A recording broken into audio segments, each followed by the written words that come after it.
ओम शांति। अव्यक्त मुरली है 29 मई 1970। मुरली का टाइटल है समीप रत्नों की निशानियां।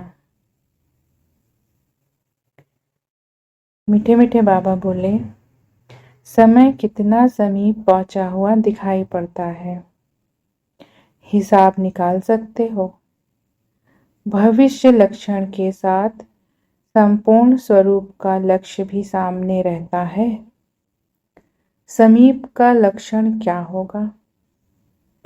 जैसे कोई शरीर छोड़ने वाले होते हैं तो कई लोगों को मालूम पड़ता है। आप भी ऐसे अनुभव करेंगे कि यह शरीर जैसे कि अलग है। हम इसको धारण कर चला रहे हैं। समीप रत्न की समीप आने की निशानी यही होगी। सदैव अपना आकारी रूप और भविष्य रूप सामने देखते रहेंगे। प्रैक्टिकल में अनुभव होगा। लाइट का फरिश्ता स्वरूप सामने दिखाई देगा कि ऐसा बनना है और भविष्य रूप भी दिखाई देगा। अब यह छोड़ा और वह लिया। जब ऐसी अनुभूति हो तब समझो कि संपूर्णता के समीप है। एक आंख में संपूर्ण स्वरूप और दूसरी आंख में भविष्य स्वरूप। ऐसा प्रत्यक्ष देखने में आएगा। जैसे अपना यह स्वरूप प्रत्यक्ष अनुभव होता है, बैठे बैठे ऐसे अनुभव करेंगे जैसे कि यहाँ नहीं, लेकिन उस संपूर्ण स्वरूप में बैठे हैं। यह पुरुषार्थी शरीर एकदम मर्ज हो जाएगा। वह दोनों इमर्ज होंगे। एक तरफ अव्यक्त, दूसरी तरफ भविष्य। जब ऐसा अनुभव आप करेंगे तब दूसरों को भी अनुभव होगा। जैसे एक वस्त्र छोड़कर दूसरा लिया जाता है, वैसे ही अनुभव करेंगे। यह मर्ज हो, वह इमर्ज होगा। यह भूलता जाएगा। इस अवस्था में विल पावर भी होती है। जैसे विल किया जाता है ना, तो विल करने के बाद ऐसा अनुभव होता है जैसे मेरापन सभी खत्म हो गया है। जिम्मेवारी उतर गई। विल पावर भी आती है और यह भी अनुभव होता है जैसे सब कुछ विल कर चुके। संकल्प सहित सब विल हो जाए। शरीर का भान छोड़ना और संकल्प, तब बिल्कुल विल करना, यह है माइट। फिर समानता की अवस्था होगी। समानता व संपूर्णता बात एक ही है। अभी यह चार्ट रखना है। वह चार्ट तो कॉमन है। यह 5 तत्वों का शरीर होते हुए भी लाइट स्वरूप अनुभव करेंगे।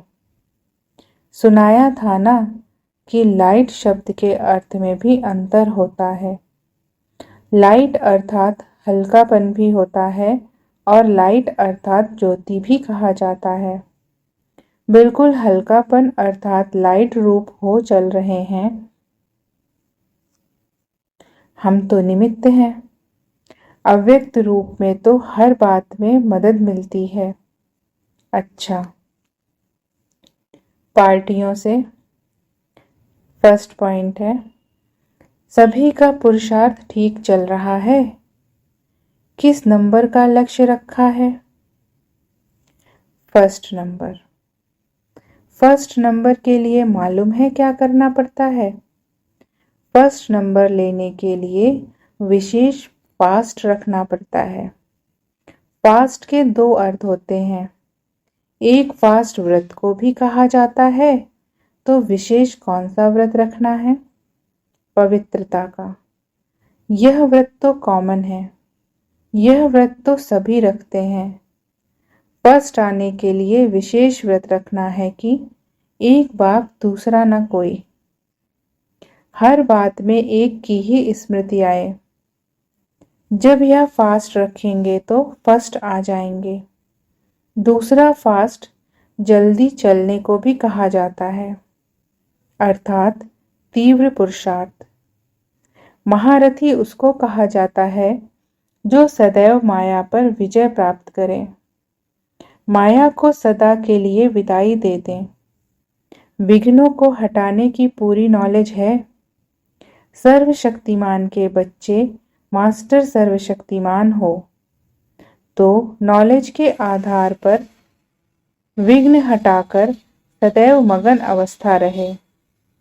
अगर विघ्न हटते नहीं हैं तो जरूर शक्ति प्राप्त करने में कमी है। नॉलेज ली है लेकिन उसको समाया नहीं है। नॉलेज को समाना अर्थात स्वरूप बनना। जब समझ से कर्म होगा तो उसका फल सफलता अवश्य निकलेगी। दूसरा पॉइंट है, तीव्र पुरुषार्थी के क्या लक्षण होते हैं। समझाया था ना कि फरमान बरदार किसको कहा जाता है। जिसका संकल्प भी बिगर फरमान के नहीं चलता, ऐसे फरमान बरदार को ही तीव्र पुरुषार्थी कहा जाता है। सर्वशक्तिमान बाप के बच्चे जो शक्तिवान हैं, उन्हों के आगे माया भी दूर से ही सलाम कर विदाई ले लेती है। वल्लभाचारी लोग अपने शिष्यों को छूने भी नहीं देते हैं। अछूत अगर छू लेता है तो स्नान किया जाता है। यहाँ भी ज्ञान स्नान कर ऐसी शक्ति धारण करो जो अछूत नजदीक ना आए। माया भी क्या है? अछूत। अच्छा, ओम शांति।